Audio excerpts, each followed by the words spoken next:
जय महाराष्ट्र मित्रांनो. तर कसे आहात सर्व? आय होप सगळे चांगले असतील. तर आज आपण एक खूप इम्पॉर्टंट मुद्दा डिस्कस करणार आहोत. तो मुद्दा असा आहे की वनरक्षकची जी जाहिरात आहे ती किती तारखेला येईल. हे बघा, स्टार्टिंगला काय दाखवत होते की वनरक्षकची जी जागा आहे ती 1684 दाखवत होते. तर एवढ्या जागा तर रिक्त नाही मित्रांनो.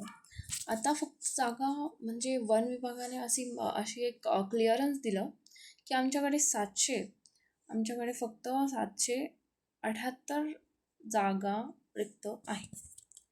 तर झालं असं की त्यांनी 778 जागा म्हटल्यावर याच्यात आपण हे बघूया की या जी जागा आहे त्याच्यात किती वाढ होईल.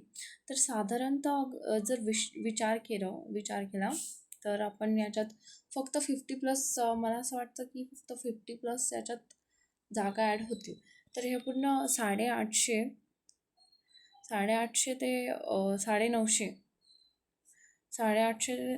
850 ते 900 अशा जागा याच्यात ॲड होतील.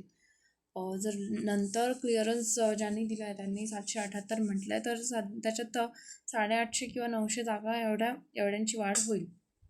तर पुढे काय आहे, ती जी प्रोसेस आहे ती थोडी त्याला म्हणजे त्याची डेट यायला, ते जाहिरात यायला थोडं टाईम लागेल का, कारण की त्याची प्रोसेस थोडी लॉंग आहे. तर ती प्रोसेस एक्झॅक्ट टायमिंग त्याचं आहे की ती जागा 2 ऑक्टोंबरला येईल ती जाहिरात, की इतक्या जागा रिक्त आहे आणि इतक्या भरायच्या आहेत. ते जे आपण जाहिरातीचं जे मेन डेट आहे ते 2 ऑक्टोंबर समजूया. तर पुढे काय होईल की तुम्हाला ते 15 ऑक्टोंबरच्या नंतर दिसायला भेटेल. ती ॲड जी आहे तुम्हाला 15 ऑक्टोंबरच्या नंतर ती नॉर्मली ऑनलाईन दिसायला भेटेल. त्याच्या आधी नाही मित्रांनो, कारण की खूपच प्रोसेस त्याची लॉंग आहे. आधी तर त्यांना इतक्या जागा आमच्याकडे रिक्त आहे असं क्लिअरन्स द्यावं लागतं वन विभागाला. तर पुढे त्यांनी वन विभागाला दिल्यावर मग पुढे प्रोसेस चालू होते. आणि आपण नंतर वयाची जी प्रोसेस असते ती बघूया, वय वाढची. तर कसं आहे, पोलीस भरती आणि वन विभाग, मला असं वाटतं की म्हणजे आता बघा, पोलीस भरतीला कसं आहे की 2022 आणि 23च्या म्हणजे नंतर झालेला तोपर्यंत वय 18 वर्ष असलेला त्यांना पुढे भेटेल की आम्हाला वयवाढ भेटून मिळेल. ठीक आहे. तर कसं आहे, त्याच्यात वयवाढ जास्त म्हणजे वयवाढ होण्याची शक्यता नाही. ते कसं का ओपनला वय असेल 26 वर्ष, 26 वर्ष ओपनला वयवाढ असेल. आणि एस सी OBC जे आहे कॅटेगरी वाईज मला, तर त्यांना 32 पर्यंत वाढण्याची शक्यता आहे. आपण याला पण असं करेक्ट नाही म्हणूया की 32 होईल, फक्त शक्यता आहे. ठीक आहे, शक्यता आहे.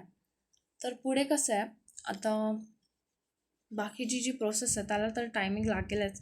आणि आपण आता सुरुवात करूया स्टडीची. मला माहिती आहे खूप स्टुडंट्सने याच्या अगोदर पण सुरुवात केली असेल, पण माझं असं म्हटलं आहे की तुम्ही कमेंट करा मला की तुम्हाला कोणते टॉपिक हवे आहे. इम्पॉर्टंट टॉपिक्स तुमचे क्लिअर करायचे.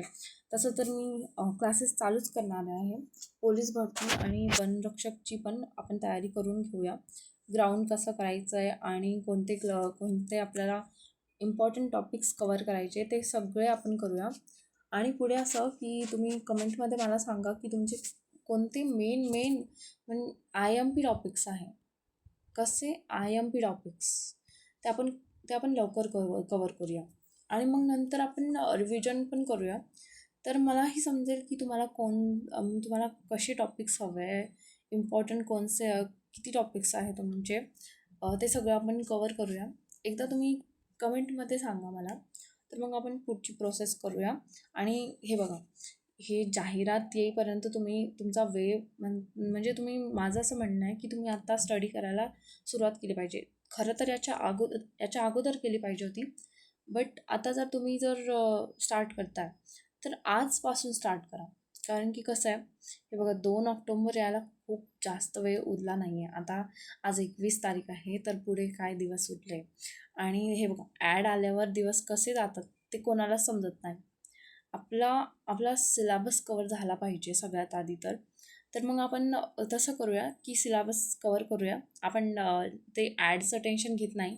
तसं पण ॲड आल्यावर मी तुम्हाला लवकरात लवकर सांगेन. तर आजपासून आपण स्टडी प्लॅन करूया. स्टडी प्लॅन्स आणि सिलेबस कवर करण्याचा प्रयत्न करूया आणि ग्राउंडकडे पण लक्ष द्या मित्रांनो. तर चला, माझ्या चॅनलला सबस्क्राईब करा आणि तुम्हाला अजून नवीन नवीन व्हिडिओज हवे आहेत वनरक्षक किंवा पोलीस भरतीसाठी तर कमेंट करा. आणि कशा प्रकारे हवे आहे तुमचे काय काय मेन क्वेश्चन्स आहेत ते मी व्हिडिओच्या म्हणजे त्याच्यावर मी व्हिडिओ बनवेल आणि आपण पुढे डिस्कस करूया. चला तर थँक्यू.